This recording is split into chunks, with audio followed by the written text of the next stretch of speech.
Selamat datang saudara-saudari. Hari ini kita mau mendengar Ibrani babak ke-9. Ibadat di bumi dan ibadat di syurga. Perjanjian pertama mengandungi peraturan ibadat dan mempunyai tempat ibadat buatan manusia. Kemah yang didirikan di bahagian paling depan dinamakan bilik suci. Di situ terdapat sebuah kaki pelita dan sebuah meja dengan roti yang dipersembahkan kepada Allah. Di belakang tirai kedua terdapat bahagian kemah yang dinamakan bilik maha suci. Di situ terdapat mezbah emas yang digunakan untuk membakar kemayan dan juga terdapat tabut perjanjian yang seluruhnya disalut dengan emas. Di dalam tabut itu terdapat balang emas berisi mana, tongkat Harun yang telah bertunas dan 2 buah batu tulis yang tertuliskan 10 hukum Allah. Di atas tabut itu terdapat 2 kerub, iaitu makhluk bersayap yang melambangkan hadirat Allah. Sayap kerub ini terbentang di atas penutup tabut. Tempat dosa diampunkan. Tetapi sekarang bukanlah masanya untuk menerangkan semuanya dengan terperinci. Demikianlah semua itu diatur. Setiap hari, imam-imam masuk ke dalam bahagian depan kemah itu untuk menjalankan tugas mereka. Hanya imam agung yang masuk ke bahagian paling dalam daripada kemah itu. Dan hal itu pun dilakukan hanya sekali setahun. Dia membawa darah yang dipersembahkannya kepada Allah bagi dirinya sendiri dan bagi dosa yang dilakukan oleh umat dengan tidak disedari. Dengan aturan tersebut, Roh Allah mengajar kita dengan jelas bahawa selama bahagian depan kemah itu masih berdiri, jalan masuk ke dalam bilik maha suci itu masih belum terbuka. Hal ini melambangkan zaman sekarang. Maknanya, semua persembahan dan korban binatang yang dipersembahkan kepada Allah tidak dapat menyempurnakan hati nurani orang yang membawa persembahan. Semua itu hanya berkenan dengan makanan, minuman dan berbagai-bagai upacara penyucian. Semua itu hanya peraturan lahir yang berlaku sehingga masanya Allah mengadakan pembaruan.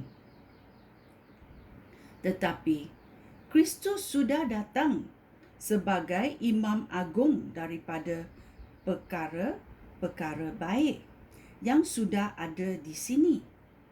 Kemah tempat dia menjalankan tugas sebagai imam agung adalah lebih penting dan lebih sempurna. Kemah itu tidak dibuat oleh manusia. Artinya, bukan sebahagian daripada dunia yang diciptakan ini.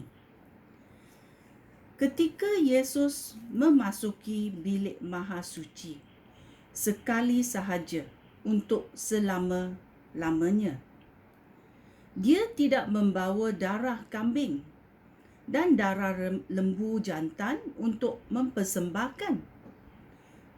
Tetapi Dia membawa darahnya sendiri, iaitu dia membawa darahnya sendiri, iaitu Yesus membawa darahnya sendiri, dan dengan demikian dia membebaskan kita selama-lamanya.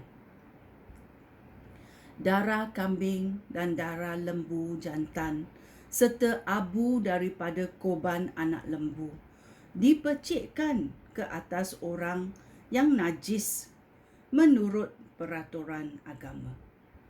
Perbuatan itu menyucikan mereka daripada semua yang menajiskan mereka.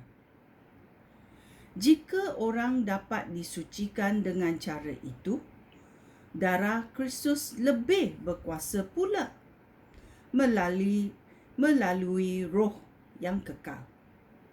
Kristus mempersembahkan dirinya sendiri kepada Allah sebagai korban yang sempurna. Darahnya akan menyucikan hati nurani kita daripada upacara agama yang sia-sia, supaya kita boleh mengabdikan diri kepada Allah yang hidup. Itulah sebabnya Kristus menjadikan pengantara bagi suatu perjanjian baru, supaya orang yang sudah dipanggil oleh Allah boleh menerima berkat kekal yang sudah dijanjikan oleh Allah. Hal itu dapat berlaku kerana Kristus telah mati untuk membebaskan orang daripada kesalahan yang dilakukan mereka pada masa perjanjian pertama masih berlaku. Jika ada surat wasiat, haruslah dibuktikan bahawa orang yang membuat surat wasiat itu sudah meninggal. Surat wasiat tidak bererti apa-apa selagi orang yang membuatnya masih hidup. Surat itu berlaku hanya setelah orang itu meninggal. Itulah sebabnya perjanjian pertama pun harus disahkan dengan darah. Mula-mula, Musa menyampaikan semua perintah dalam Taurat kepada umat Israel. Setelah itu, dia mengambil darah lembu jantan dan darah kambing, lalu mencampurkannya dengan air, kemudian memercikkannya pada kitab Taurat dan pada seluruh umat dengan menggunakan setangkai rumput hisop dan bulu domba berwarna merah. Musa berkata, "Inilah darah yang mengesahkan perjanjian daripada Allah yang harus kamu taati." Dengan cara yang sama, Musa juga memercikkan darah itu pada kemah Tuhan dan pada semua alat untuk ibadat. Sebenarnya, menurut Taurat, hampir segala sesuatu disucikan dengan darah. Demikian juga dosa hanya boleh diampunkan jika ada penumpahan darah. Korban Kristus menghapuskan dosa. Ayat 23. Hal-hal yang melambangkan perkara-perkara di syurga perlu disucikan dengan cara tersebut. Tetapi perkara-perkara di syurga itu memerlukan korban yang lebih jauh baiknya. Kristus tidak masuk ke bilik suci buatan manusia yang hanya melambangkan bilik suci sebenarnya. Tetapi Kristus masuk ke syurga. Di sana, dia sekarang menghadap hadirat Allah sebagai wakil kita. Setiap tahun, Imam Agung Yahudi masuk ke dalam bilik Maha Suci dengan membawa darah seekor binatang. Tetapi Kristus tidak masuk untuk mempersembahkan dirinya berulang kali.